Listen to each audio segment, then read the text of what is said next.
Quel est le secret numéro 1 pour ne pas vieillir trop vite, pour paraître plus jeune naturellement? Je vous le donne tout de suite. Je suis Jean-Marie Guterlin, je suis expert en rajeunissement et longévité et j'aide ma communauté à ajouter de la vie à leurs années et des années à leur vie.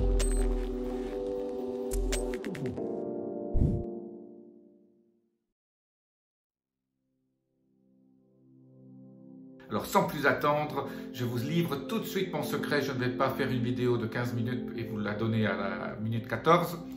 Voilà, le secret numéro 1, c'est de créer des habitudes et des rituels quotidiens pour la santé. Alors je vais vous donner aujourd'hui 3 de ces habitudes ou de ces rituels. Je préfère le mot rituel parce qu'une habitude, vous le faites automatiquement. Qu'est-ce que c'est qu'un rituel comparé à une habitude? Un rituel, c'est une habitude que l'on fait avec intention. Donc toujours garder la conscience à l'esprit de ce que vous faites. Et les gens, quand on interviewe les gens qui paraissent plus jeunes, 10 ans plus jeunes, 20 ans plus jeunes que leur âge, qui ont un peps extraordinaire, qui ont une énergie fabuleuse, ben, une des clés, c'est qu'elles ont des listes de choses qu'elles font tous les jours pour leur santé.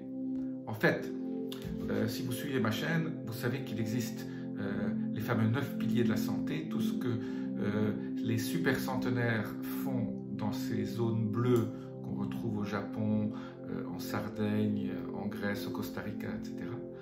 Eh bien, j'en ai beaucoup parlé déjà dans certaines de mes vidéos avant, mais aujourd'hui, ce que je voulais vous dire, c'est que la clé, c'est d'en faire 3 tous les jours, c'est d'avoir des listes et de se dire que chaque jour, on appuie sur 3 boutons.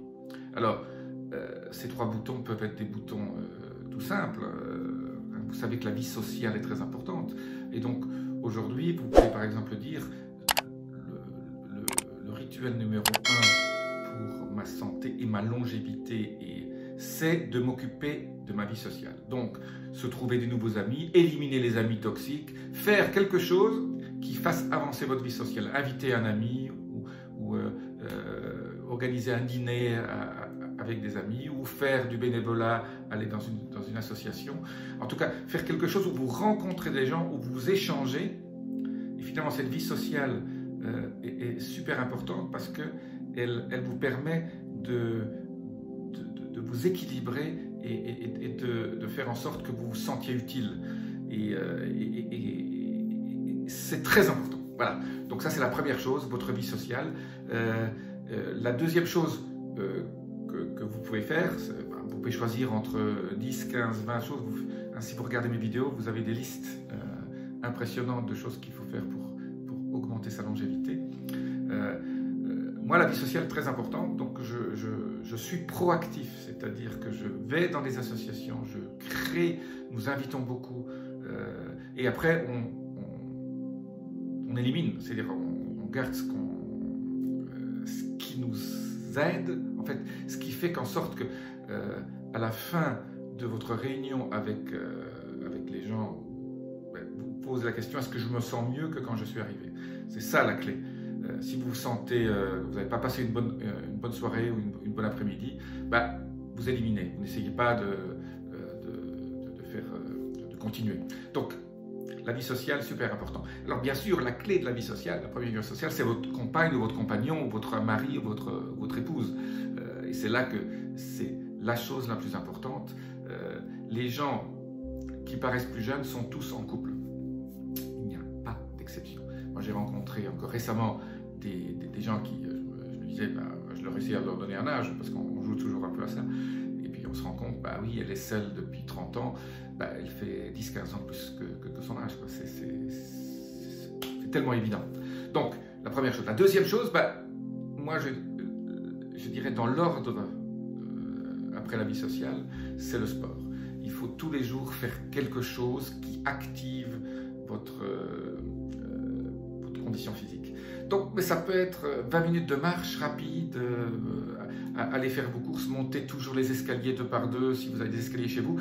Je dis toujours, on me prend pour un fou quand je dis ça, plus vous vieillissez, plus il faut acheter des maisons, il faut être dans les maisons où il y a des escaliers.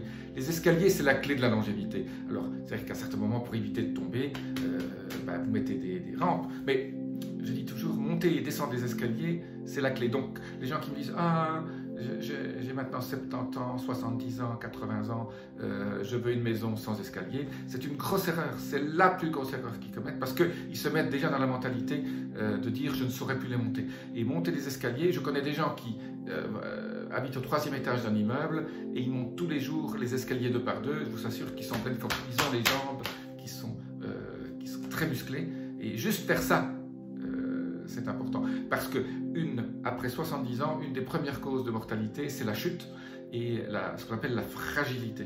Et pour éviter les chutes et pour éviter de se casser le fameux col du fémur, il faut des os solides, hein, vitamine D3, surtout pas prendre des suppléments de calcium, je n'y crois pas du tout.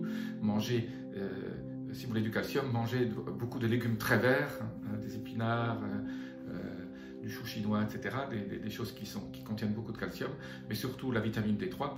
Si vous êtes en hiver ou si vous n'avez pas assez de soleil, supplémentez-vous, ça coûte pas cher, allez dans une pharmacie, hein, c'est en gouttes, et faites-vous surtout tester la vitamine D3, hein, je vous rappelle toujours ça.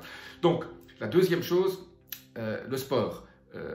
Trampoline, un peu de vélo électrique, un peu de natation, la marche, voilà, il y a tellement de choses à faire, mais un peu de sport tous les jours. Bon, si vous loupez une journée, au lieu de faire 20 ou 30 minutes, vous faites 1 heure la journée suivante. Quand on voyage, c'est vrai qu'on n'a pas toujours le temps, mais il faut consciemment le matin se dire sport, est-ce que je fais du sport aujourd'hui, et si par hasard vous avez été empêché, le soir vous faites votre liste pour le lendemain et vous dites demain, voilà, je vais faire du sport. Très important dans le sport de combiner tout ce qui est aérobique, c'est-à-dire monter son rythme cardiaque avec un peu de musculation et de la marche, de la natation, le vélo, etc., faire de la respiration. Alors, vous pouvez remplacer une séance de sport par une séance de sauna infrarouge. Parce que là, vous montez votre rythme cardiaque, donc vous avez certains éléments. C'est vrai que vous n'allez pas vous muscler pendant votre sauna, mais vous allez avoir votre rythme cardiovasculaire qui va monter. Vous allez aussi faire de la détox. Vous allez détoxifier vos métaux lourds, vos pesticides, etc. à travers votre transpiration. Et donc, voilà, vous pouvez. Moi, les jours où je fais du sauna, de temps en temps, je fais sauna et sport, mais souvent, je fais sport ou sauna pour cocher cette petite case. La troisième chose super importante, c'est la conscience de ce qu'on mange. Donc moi, soit vous avez des jours où vraiment, quand vous faites vos courses, vous prenez conscience de ce que vous achetez du bio, ou alors vous faites un jeûne intermittent. Le jeûne intermittent est super sympa, il faut faire ça 3-4 jours de suite pour entrer en cétose. Être en cétose, faire le régime cétogène, je dirais la moitié du temps, c'est très sympa. Ça va vous aider à garder votre poids de forme, ça va vous aider à garder votre énergie et on n'a plus ces envies de sucre, de tout ce qu'on a envie. Voilà, très très vite, on développe des nouveaux goûts. Et alors, si vous voulez entrer en cétose plus vite, prenez un peu une cuillère à café, ce que j'appelle l'huile MCT, donc l'acide caprilique. Il y a pas mal de sociétés maintenant qui vendent ça, donc c'est ces extraits, c'est medium chain triglycerides, c'est triglycérides de chaîne moyenne, donc le C8 avec 8 atomes de carbone, et ça, une cuillère à café suffit. Vous prenez ça vers le matin, n'en prenez pas trop parce que ça va risquer de vous créer des diarrhées, ça va vous faire éliminer aussi, mais et puis vous pouvez monter petit à petit, hein, une cuillère à café, 2 cuillères à café par jour, c'est déjà très bien, et ça va vous aider à entrer plus vite en cétose. Et quand on rentre en cétose, on brûle de la graisse pour faire de l'énergie au lieu de brûler des sucres, parce qu'on n'a plus de sucre. Voilà, donc dans cette partie, cette troisième petit bouton longévité, donc il y a ce qu'on appelle la restriction au niveau du temps, il y a aussi la restriction calorique. Donc la restriction au niveau du temps, essayez de manger vos 2 repas sur une période de 6 à 8 heures, et donc de jeûner de 16 à 18 heures, et essayez aussi, avec ou sans la restriction au niveau du temps, essayez de manger un peu moins, et donc d'abord d'éliminer les féculents, d'éliminer les sucres, et de manger un tout petit peu, de peut-être manger que 1500 calories pendant 1 à 2 jours. La restriction calorique est très sympa. Alors